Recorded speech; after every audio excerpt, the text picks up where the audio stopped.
Mohan माझीଙ୍କ नेतृत्वाधीन BJP सरकार पूर्वर सुभद्रा योजना पर एसओपी एवं निर्देशावली जारी करथिले। वर्तमान सुभद्रा योजना आसंता काली ठारू आवेदन आरंभ हेबाकु जाउछि। तेणु आसंतु जानिबा एही सुभद्रा योजना आवेदन आरंभर कौन अपडेट रही। Hello friends, welcome back to my channel. This is Gangadhar official 867। Video को गोटे लाइक कर दियंतु एवं मो चैनल को प्रथमे आसीथिले गोटे सब्सक्राइब एवं ऑल नोटिफिकेशन को ऑन करंतु। फलरे एही परी हेल्पफुल नुआ वीडियो आपण मानक ठारे प्रथमे पहुँचो। तेणु डेरी न करी चलंतु स्टार्ट करिवा। एही खबर आज प्रकाश पाइछि, तो आसंतु जानिबा आजिर खबर कौन अछि। राज्य सरकार महिला माननकु आर्थिक स्वावलंबी करिबा लक्ष्य रे सुभद्रा योजना आरंभ करिसंती।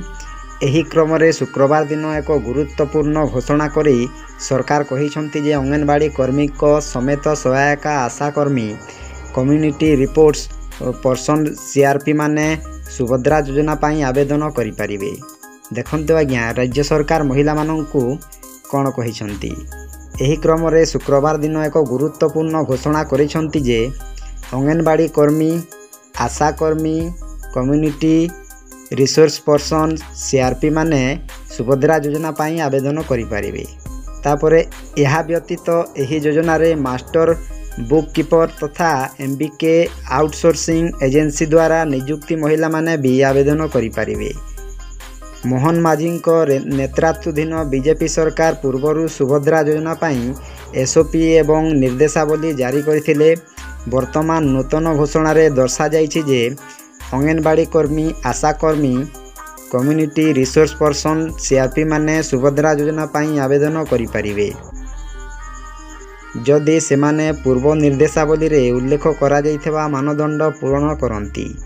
कहि रखुछु जे सुभद्रा योजना अधीन रे जणे योग्य हिताधिकारी 5 वर्ष पाई प्रति वर्ष 5000 टंका लेखाएं 2टी किस्ती रे 10000 टंका पाइबे एवं मोट 5 वर्ष रे 50,000 टंका पाइबे।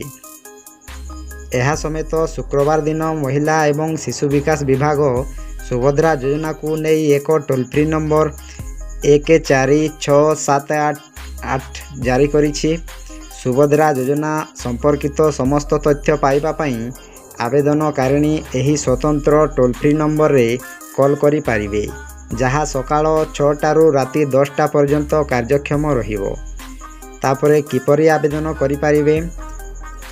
आवेदनकारी ऑफलाइन माध्यम रे अंगनवाड़ी केंद्र, ब्लॉक ऑफिस, मो सेवा केंद्र, जनसेवा केंद्र रो फॉर्म नहीं सही ठारे प्रमाणपत्र भरी आवेदन करि पारिबे।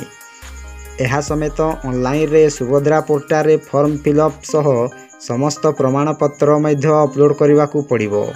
खबर अनुसार आसंता काली ठारू एही योजना पाई आवेदन आरंभ हेबाकू जाउछि।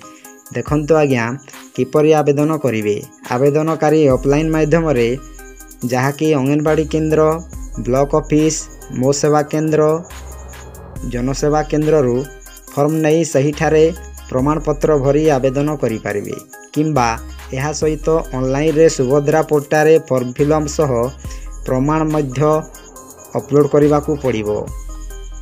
आशा करूछि आपण माने ठीक भाबरे बुझी पारिथिबे।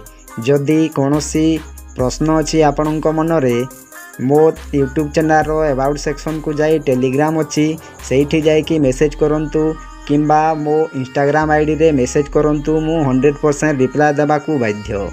वीडियो को एठी एंड करूछि। जय जगन्नाथ।